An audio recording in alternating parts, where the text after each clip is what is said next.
So engine X is more powerful than engine Y. So right off the bat, I'm going to make sure I understand this concept. Power is the rate of doing work, and work is force times distance, and distance over time is force times velocity.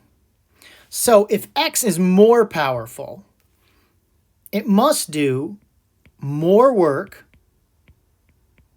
or less time. It must have a greater force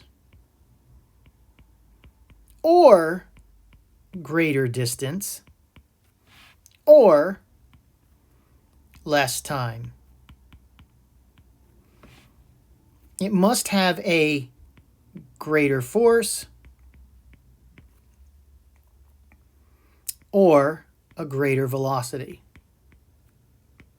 for X to be more powerful.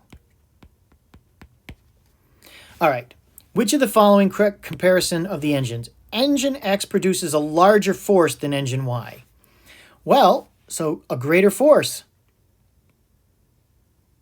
But that's a greater force if the time is the same. So this might be true. X produces more useful energy than Y. All right, well, that's more useful energy.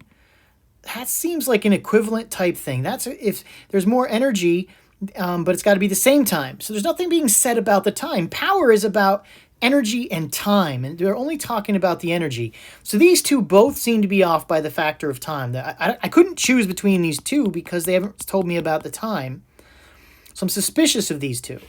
Engine X produces more useful energy, so that's the same per unit time than engine Y, and that's what it is. So we think choice C is the best answer. Engine X produces more power for a longer period of time. Well, it turns out power is work divided by time, and power times time is the work.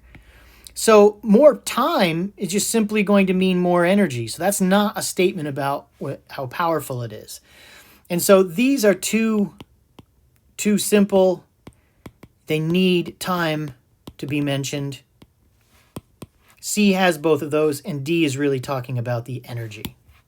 And so that's why the answer is choice C.